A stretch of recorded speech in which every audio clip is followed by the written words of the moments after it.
Part deux, part two. So not a whole lot more phenomenon, but yeah, feeling that groundedness. It's amazing, but it was more amazing. You know, in the beginning, always after you have some big revelation or realization, the phenomena is so great. God, you just wish it would last forever, but it doesn't.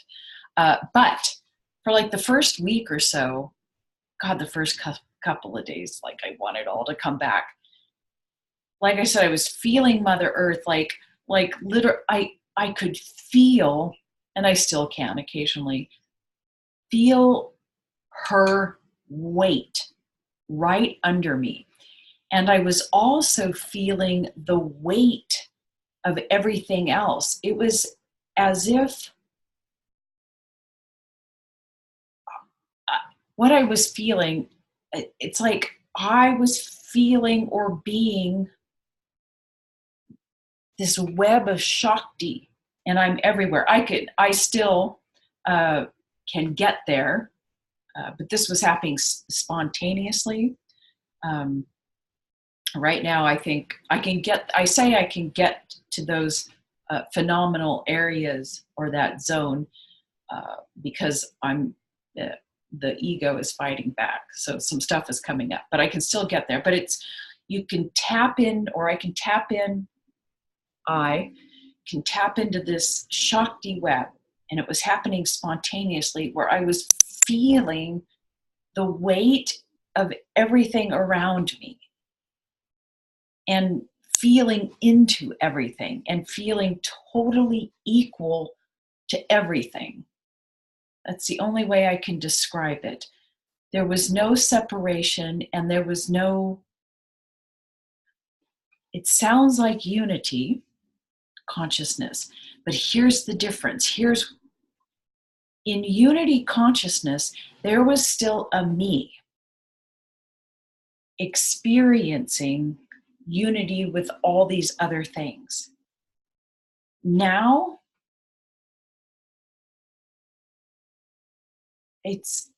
there's not a Karen here who's feeling connected to, I can't describe it, but there's not a me here having an experience of the other. Does that make sense? Anyway, it is different. It's a different unified feeling. Anyway, this Shakti web, oh my God, it was amazing. Like I could feel the weight of the bridge I was driving under, and I was standing next to my refrigerator, and it was like I could feel into the refrigerator and feeling totally equanimous, equal with the refrigerator. And I look around and I feel totally equal. The animals, everything. That's the only term I know how to describe that. And I remember saying the first day or so, I kind of woke up and I thought, I'm a verb. I'm just a verb now. I'm listening, hearing, seeing, but there's not a doer. I'm starting to use terms that I don't quite know what I'm saying, but it is what I'm experiencing, but I don't know how to describe it. Anyway, I have some notes here because, like I said, my memory is going. I remember I was driving. This kind of freaked me out. I was driving, and I started like sinking into that. And it hit me. I said, who's driving the car? And, you know, there's still ego or mind, personal mind that's existing. And for a second, I'm driving and I totally hit panic mode. My body started panicking because I thought, there's no one here driving the car. It was so bizarre. And then I remember I was sitting here, kind of zoning out, or I don't know what was happening. And I looked down and I saw this body and I freaked out.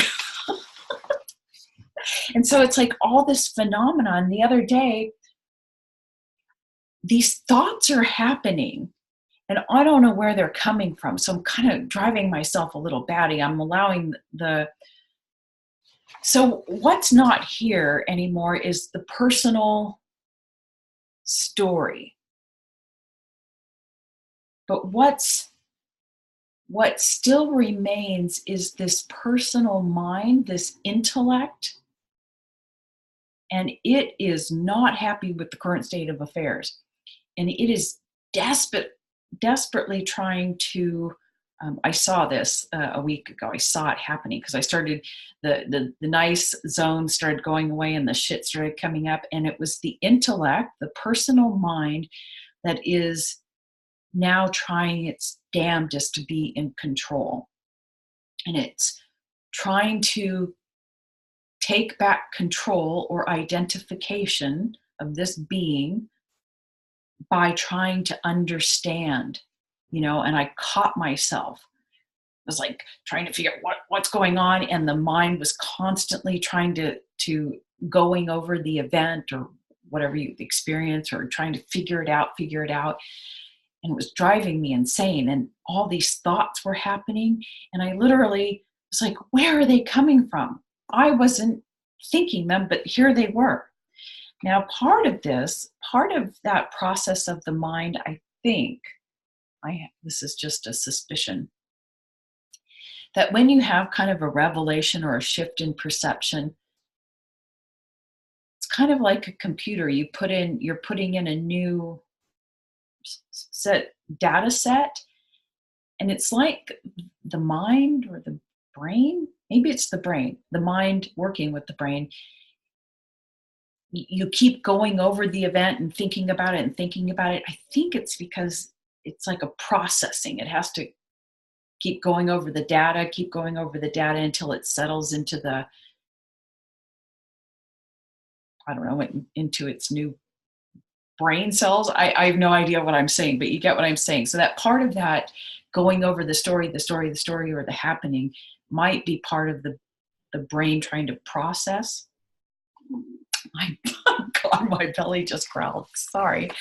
Anyway, so that was amazing. That was driving me insane. But I saw it, and I still have to catch it. That's what's happening. The intellect is trying desperately to hold on. The personal mind is literally kind of driving me crazy, trying to figure out what's going on. And I need to develop a little bit more will to kind of just drop back down, because it keeps kind of pulling me up. But the moment I drop back kind of down here via breath, then everything settles. And boy, there is no one home. Oh yeah.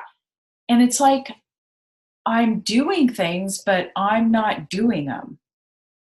I was over here and I was kind of, I don't know, I was putting birdseed out or something. And I had the thought, oh, that's a lot of birdseed. And then suddenly it just came right out of my mouth, so kind of loud and strong. And it really shocked me, because I thought, who just said that?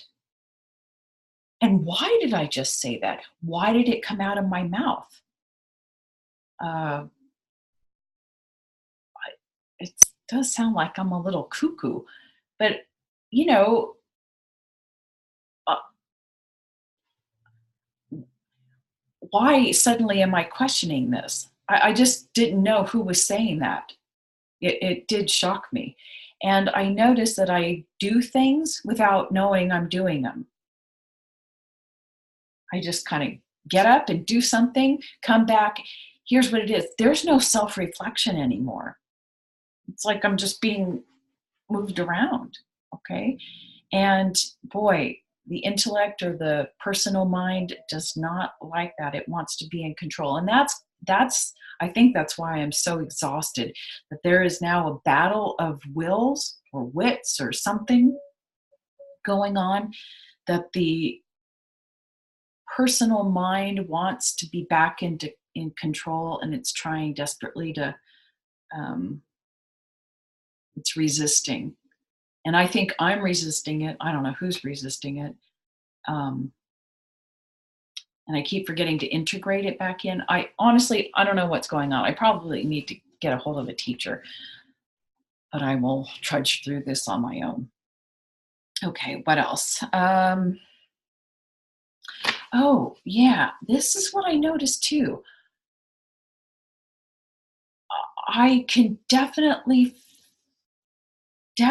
feel that if there's when the ego, whatever stories are left or concepts are left in me, the thinking is definitely horizontal plane. I can feel this so strongly. But when just thinking happens and it's not from this personal ego story, I can feel it. It's like a vertical plane. And I know even though those thoughts may be familiar to me, they are not from me. They are not mine. They're in a vertical zone, that kind of longitudinal waves. I know this sounds kooky, but this is how I'm experiencing things. So it's really weird. Um, okay. Oh, here's another thing. So after all the nice phenomena happened and some shit started coming up, uh, I could feel, and I keep pointing to the right because the right side of your body is stored is ego. Left side is all spiritual. And I started feeling this massive weight of ego left, and I couldn't recognize it. I thought, Karen's story is gone.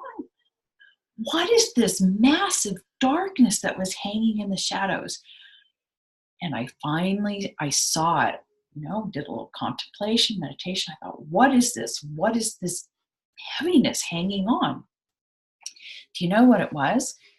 It was the other name that I took on. Several years ago, I was doing soul contract readings, and part of that system is um, it's based on your birth certificate name, and the soul contract reading lays out kind of your energetic life plan, drawing in or your energetic field of attraction that pulls in your karmic experiences or challenges that you wish to experience in order to learn from, all based on your birth name and your common name.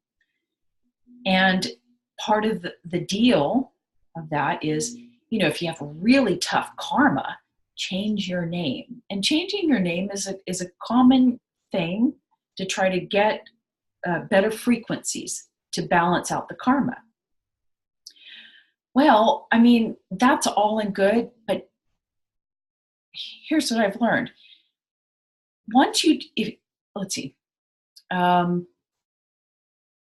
I don't recommend changing your name until you've had at least the minimal self-realization, because all you're doing is creating another ego identity.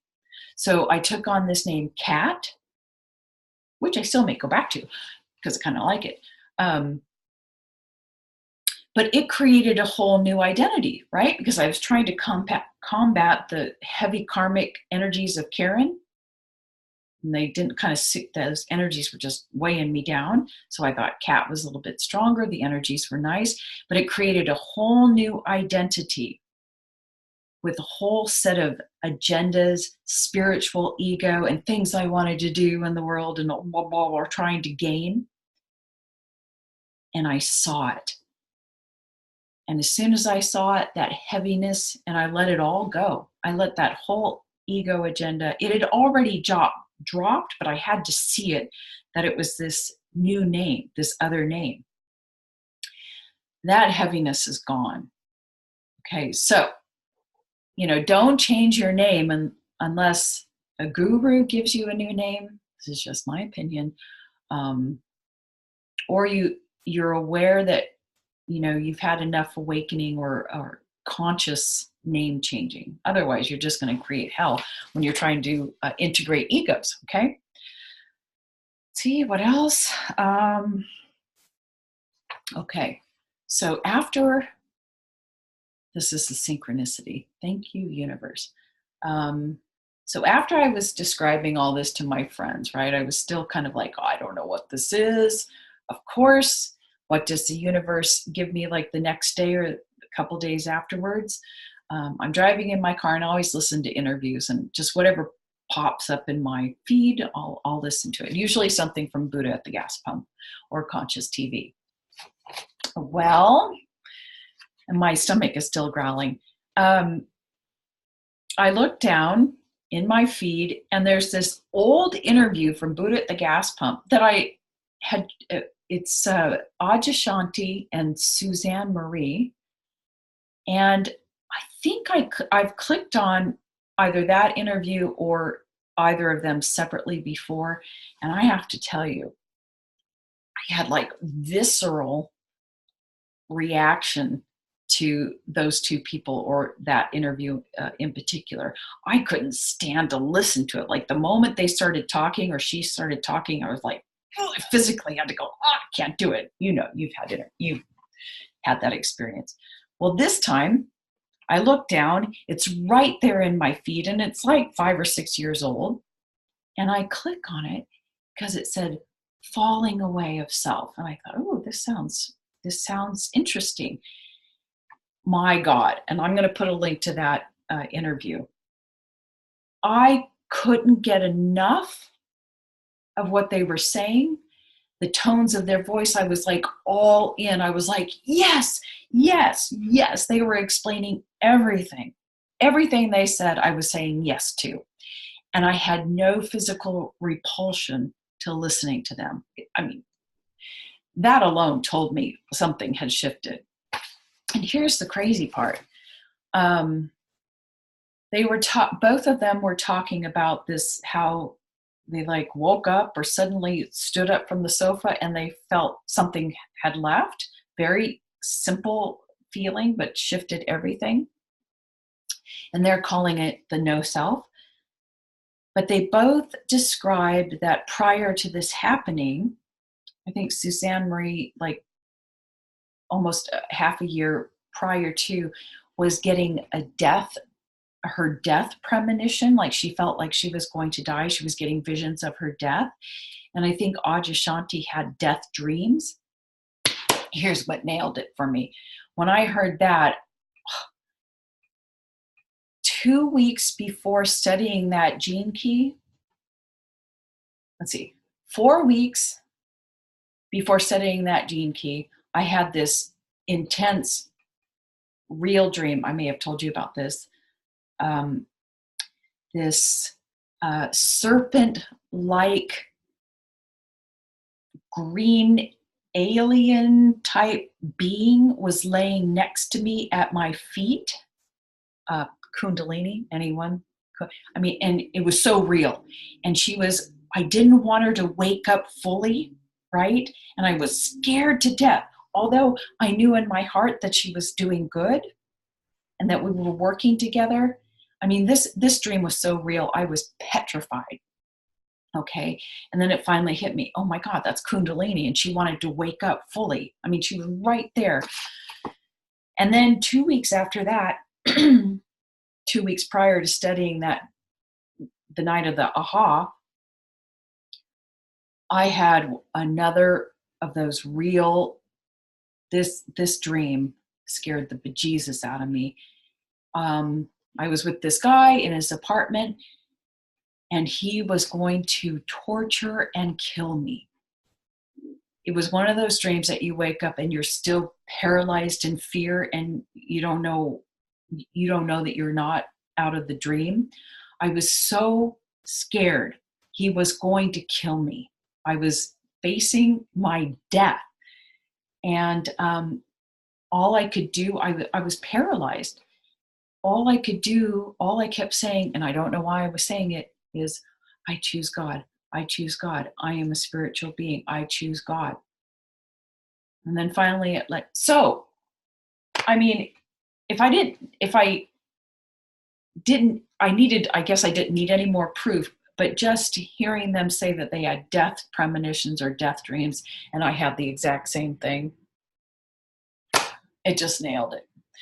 But here's the disappointing thing. You know, they do these lovely interviews, and you can't find a whole lot of people talking about no self. I mean, you can't find a whole lot where they're labeling it no self, but they don't talk enough about what happens when the nicey stuff, nice zone goes away. What happens? I mean, I'm feeling totally disoriented, a little nutty.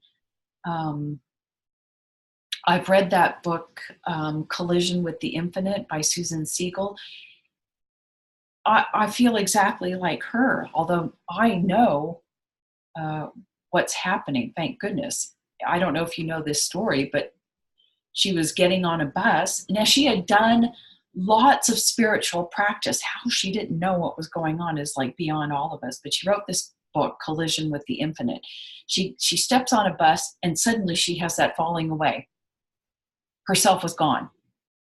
She said she couldn't find herself. And she spent like 10 years in total like disorientation, fear. I mean, she lived her life, but with this underlying thing of, I can't find myself. I can't find myself, totally disoriented. It's a fascinating book. But she finally, ended up meeting Jean Klein or something. And he said, this is a good thing. But all these interviews, I love these teachers, and I love that they're sharing these lovely experiences. But people, you have to talk openly about the in-between period until you stabilize. Like, I don't know what to expect. I guess maybe it's why I'm here. I'm telling you that it kind of feels like you're asleep again, because you're just kind of functioning without thought, and a bunch of thinking is happening, but you don't know why you're thinking it. You can't find yourself. And I have no plans, like no agendas. So every day it's like a new day. Here I am. And the personal mind is not happy. Anyway, quite an interesting road this is. But I'll tell you one thing. Thank you for hanging in there and listening, because I didn't realize until doing this video why I'm so exhausted is because I'm resisting. The mind is trying to be in control. Boy, that's a tricky bastard, isn't it? Oh, anyway. So thank you. I've had a new aha. Maybe I'll get some energy.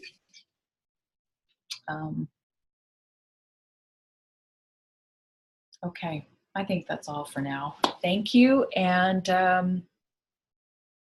I will put a link to that interview, because I think it really says it all, besides the bad stuff or the uncomfortable stuff. Okay, see you later.